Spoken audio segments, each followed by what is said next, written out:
Hi, welcome to Watcher DM. I'm Gabriel, and today I am doing a flip through and review of Kal Arath. This is the first installment of the Kal Arath series of zines by Castle Grief.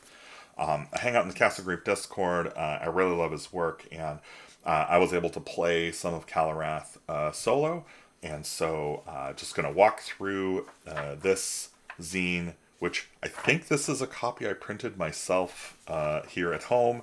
So, because, yeah, getting these shipped is kind of insane. But yeah, I printed it. I love it. I use it all the time. It's great. Of course, you've got kind of an intro here, which is pretty evocative, and it's just a nice little letter to us, the readers, about what's going on here and what this game is. The rules are pretty straightforward. You place 4 points into 5 stats, and none of them may be higher than 2. Leveling up is based on XP, so you're going to get XP, and then you get 1 XP per meaningful session, and every time you get enough XP to match your current level, I think you level up, which is, yeah, kind of perfect. You can get bonus XP for some stuff, and then you can level up only one of 2 ways. So you can either put a point into a stat, or you can roll 66 versus your current HP. Rolling higher grants D6 HP. Rolling lower grants 1 HP. So you basically either, yeah. It kind of creates a balanced scenario where like you're always going to land around the midpoint of 66, which I think is a really clever way of doing that. And then also you can select from some skills at first level and beyond. Now they go through by class here, so you get warrior, rogue, mystic, and explorer skills based on your class. And then you also get 1 fate point per session. This is a reroll of any die. And yeah, your hit points are d6, and you add your toughness, and then all resolution is 2d6 plus a stat. 8 plus is a standard success. So this game is played with 2d6. 2 sixes is always a critical success, and 2 ones is always a critical failure. Pretty straightforward. Combat, you're rolling d6 plus agility for initiative. Now, you can play this, with more than one person, but this is very much designed to play solo. And so I'm not going to go over all the rules here. Damage dice do explode, which is super cool. This game is also super, super deadly. You're pretty likely to die. When you reach 0 hit points, you roll on this table here. And so you're actually likely to hit 0 hit points, but you're not necessarily likely to die. So you kind of resolve on this table here to get what happens to you, which I really like, and is pretty similar to how Black Sword Hack does it, I think. And then, you've got enemy morale rules. You've got magic, which is done by pact. Only magic in this world is through demonic pacts, which again, I really like that. I think that's really evocative and cool. There are taboos for casters, so whatever you are, you get a taboo that you have to observe to continue being able to cast. And then on a casting failure, you do you do a critical failure roll. The spells are brief and evocative: Pact of Blood, Pact of Destruction, Pact of Domination, and Pact of Illumination, and then Pact of Shadow and Pact of Corruption. I have so far only played a Pact of Corruption caster, but I intend to play the rest of them. They're all pretty good. Equipment is a little bit weird in that you buy things by dice, so how much they cost is d6 silver, or d6 times 10 silver, or d6 times 100 silver, and so you don't really find out how much something costs until you try to buy it, which is cool. I think it's evocative of the type of game that it is, but it is a little frustrating. I think, again, his Black Sword Hack has kind of a similar thing going, and it is probably my least favorite part of Black Sword Hack, although not enough for me to not want to play it all the time. I do love that game. Weapons and armor is pretty straightforward here in terms of how damage works. You get light weapons, you roll d6, 2d6 with you're rolling a d6 with disadvantage. Medium weapons do d6 straight. Heavy weapons do d6 with advantage. And then missile weapons, I think, are just straight d6. But they do kind of different effects. So yeah, you can do some different stuff there. And then armor reduces damage that you take from hits.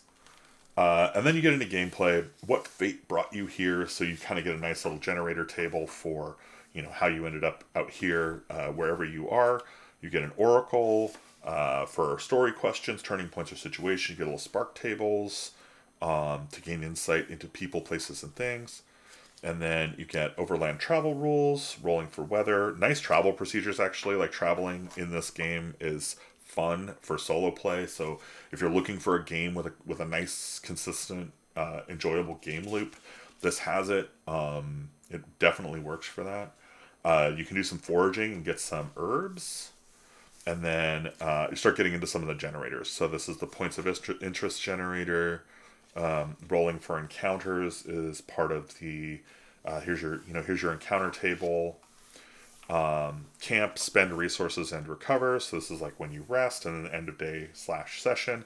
The concept here is that you play about a day per session, and I think that's a really interesting take on this. I do like it. I think it's a good way to play, especially solo, because you're probably going to end up playing about 45 minutes to an hour per session, kind of tops, which I think is really perfect for a lot of people if that fits within the modern lifestyle sensibilities. Then you get some settlement generator stuff here that helps you create your settlements. And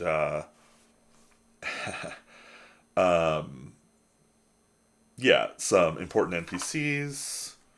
You get some cool traits you can roll up. Rumors and opportunities, potential conflict or challenges. Just table after table.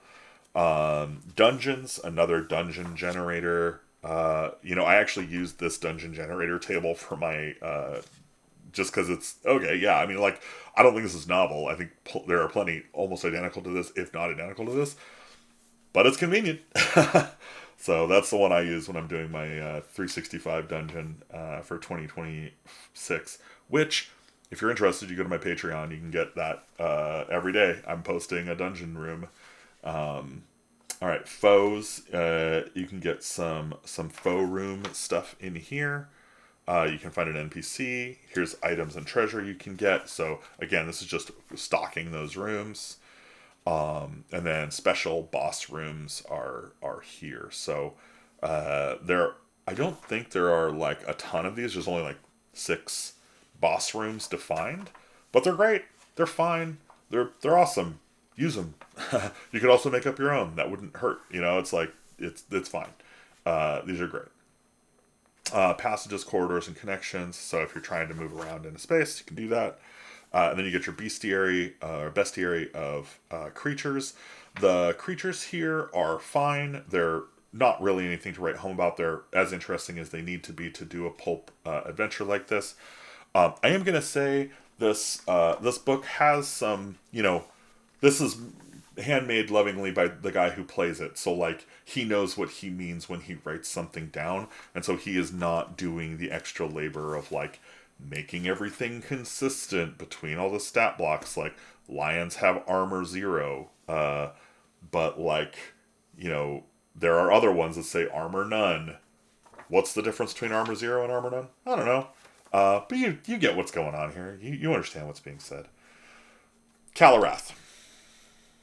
I like this game. I really like this game. And this is the first of 4 zines from Castle Grief for this game.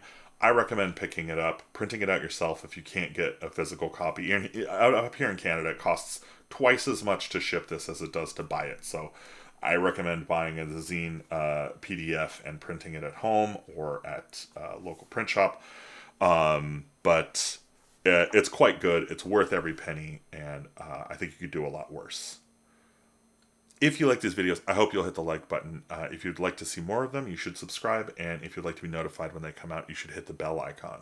If you want to be part of my patron group, and get early access to these videos and get access to all of my content early, including daily dungeon writing and art, you can go to patreon.com/watcherdm and sign up for a little more than a cup, actually probably a lot less than a cup of coffee. It depends on what kind of coffee you drink, actually. I drink really expensive coffee, so I always think like $2 is, like a fifth of a cup of coffee. But those are Canadian dollars, so we're basically just in Monopoly land up here. Anyway, thanks for watching. I hope you enjoyed this video, and I will see you in the next one.